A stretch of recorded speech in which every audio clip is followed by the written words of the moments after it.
my real pleasure to be here today. I'm working with the team and the technical team for quite a while. And now we were talking about 2012 when we were launching 4G in Romania. We had the first meeting about 5G at group level. So usually it takes 5-6 years before coming to the new generation. So we start working on 5G around 2012, focusing on the international institutional normalization bodies, because through the 3GPP, which is the worldwide organization, we really needed to have one standard for the whole world.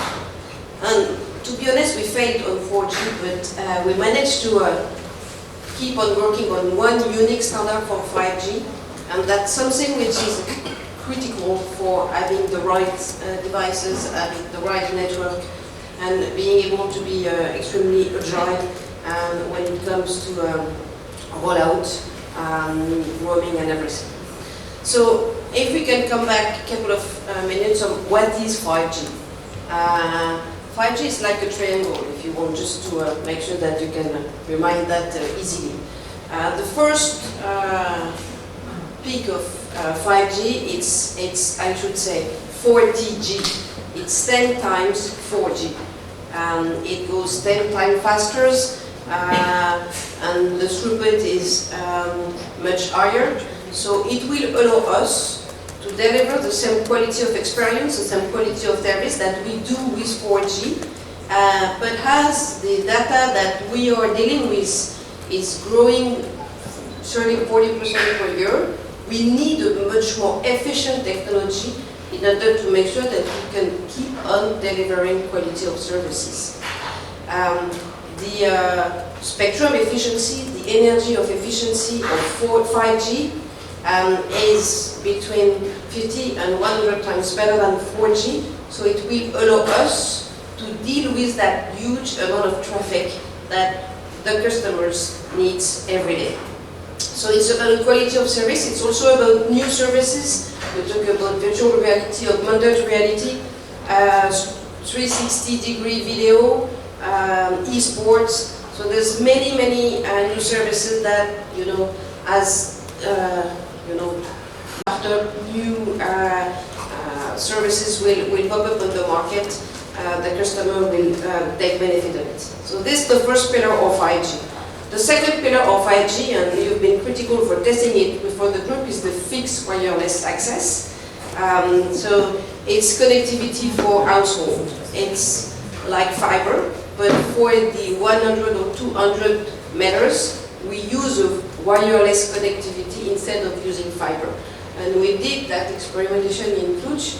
And if you have, some customers using fiber, some customers using 5G, there's no difference at the end of the day on the quality, the perceived watching TV through fiber or through 5G. And the third pillar, it's about advanced services opportunities, especially for industry. And this comes with what we call the slicing, meaning the capability to have one network, one physical network, but inside that network we can dynamically build different logical networks for security, for latency, for reliability, for IoT. And we can do that, instantaneously. So this is something which will come in 2021-2022 because we will need a new core network in order to take advantage of the whole capability of 5G. So today we are building 5G on the 4G core network, but within 2 years or less, we will have full 5G setup, enabling new services and slicing. I just want to point out two specificities because Orange has been quite active in the standardization process. We've been amongst 3 operators in the world, the more active, and we've been pushing 2 features which are for me very important. The first one is about social responsibility and especially energy consumption. The amount of data that we are dealing with is increasing by, as I said, 30 or 40% per year. We can't afford having the same increase in energy. We're gonna say we Orange, but more globally, we as citizens of the world. So we've been pushing hard in order to make sure that the energy per megabit is much lower when it comes to 5G compared to 4G.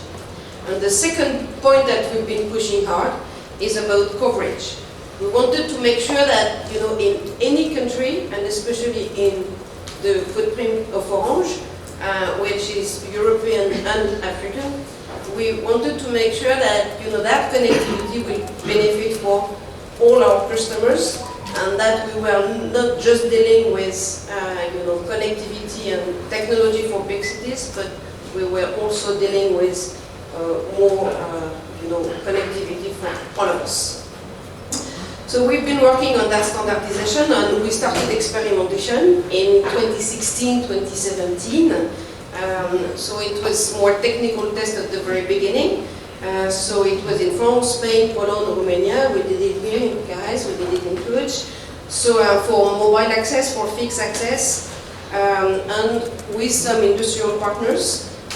So of course, when you're talking about technical test at the very beginning, you don't have handset, you don't have mobile phone. So we were more driving around the city, trying to measure the speed and the throughput.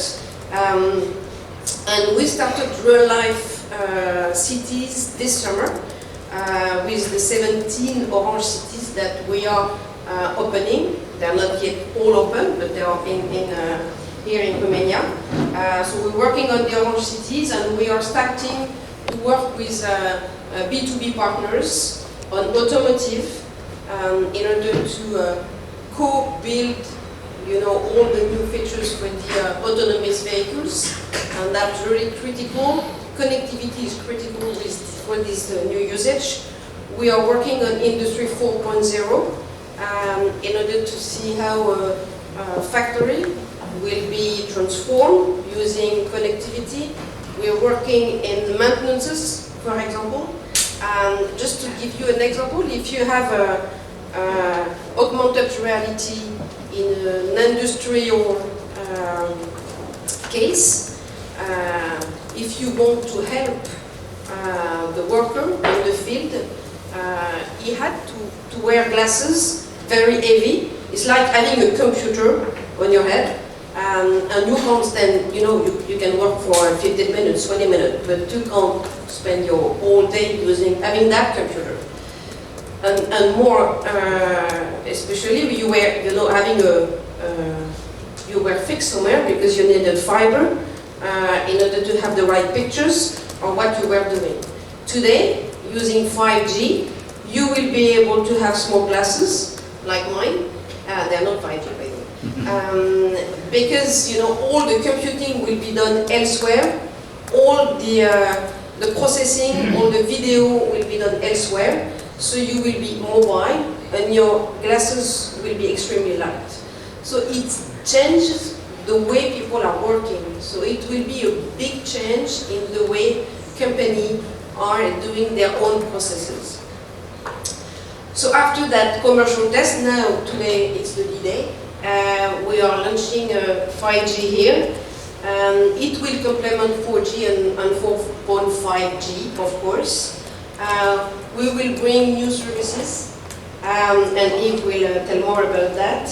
And there are more services to come. I guess with 5G we need to build an ecosystem. We need to work with startups.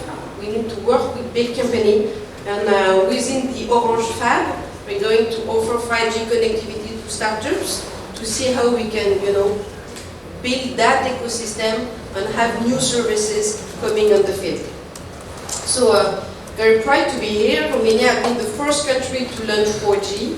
Romania has been the first country to launch Google Rich Communication Suite.